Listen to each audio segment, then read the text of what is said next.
Hello गाइजहरु, तपाईहरुलाई आज चाहिँ म एकदम मेरो भ्लगमा देखाउँदै छु अरिङ्गाल है। हामीले चाहिँ कालो अरिङ्गाल काटेर ल्याउँछौँ।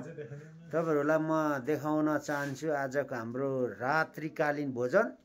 हेर्नुहोस् है, तपाईहरुलाई कतिको मन पर्छ। हाम्रो केटाहरु चाहिँ एकदम फेरि फिट छ। यस्तोमा चाहिँ तपाईहरुलाई पनि चाहिन्छ भने फेरि भन्न पनि सक्नुहुन्छ। एउटा गुण बराबर तिनीले 10,000 रुपैयाँ लिन्छ है। एकदम राति अरिङ्गाल काट्दैछौँ। झन् रातमा आज चाहिँ हामीले अरिङ्गाल भेटेर अरिङ्गालको शिकार गरिरहेछौँ। एकदम कालो अरिङ्गाल रहेछ, खतरा रहेछ, कडा छ, कडा। ल हेर्नुहोस् है हजुरहरू, तपाईँहरूलाई अरिङ्गाल चाहिँ एकदम हाम्रो केटाहरूले चाहिँ घाँटीभरि यसलाई चिलिरहेछ। तर पनि भाइहरूले टेर्दैन हो। यत्रो हातमा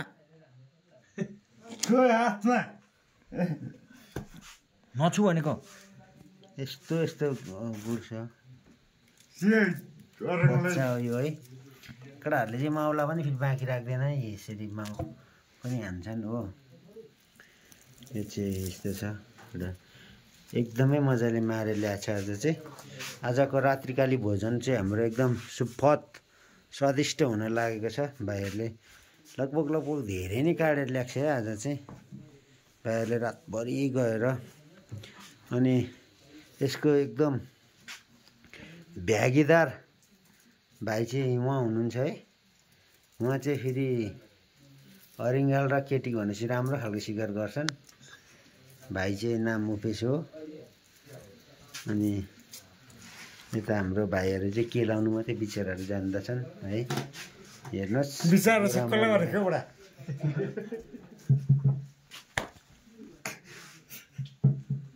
यो चाहिँ एकदम मिठो भोजन। तपाईँहरूलाई पनि मनपर्छ नि भन्नुहोस् है हजुर। हाम्रो गाउँतिर चाहिँ प्रशस्तै पाइन्छ। एकदम बोरा बोरामा ल्याउँछ साथीहरूले। अदुवा के त ल गाइजहरु, हाम्रोमा चाहिँ आजको साँझको समय एकदम अरिङ्गाल पाकिरहेको छ। एकदम मिठो हुन्छ। तपाईँहरू पनि यसलाई टेस्ट गर्नुहोस् भने टेस्ट गर्न सक्नुहुन्छ है। हाम्रो पहाडतिर चाहिँ एकदमै धेरै पाउँछ यो समय। तपाईँहरूले पनि तपाईँहरूको गाउँघरमा पाउँछ भने यसरी पकाएर खान सक्नुहुन्छ। एकदम भिटामिन हुन्छ, एकदम दामी, एकदम तागतिलो हुन्छ। पकाउने तरिका भनेको चाहिँ यसरी हो। केलायो है, अनि मरमसला टक्क गरेर हाल्यो, पकायो।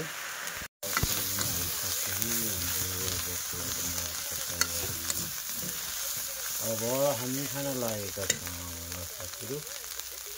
By by. फेरि भेटौँ ल अर्को अरिङ्गालको एपिसोड लिएर।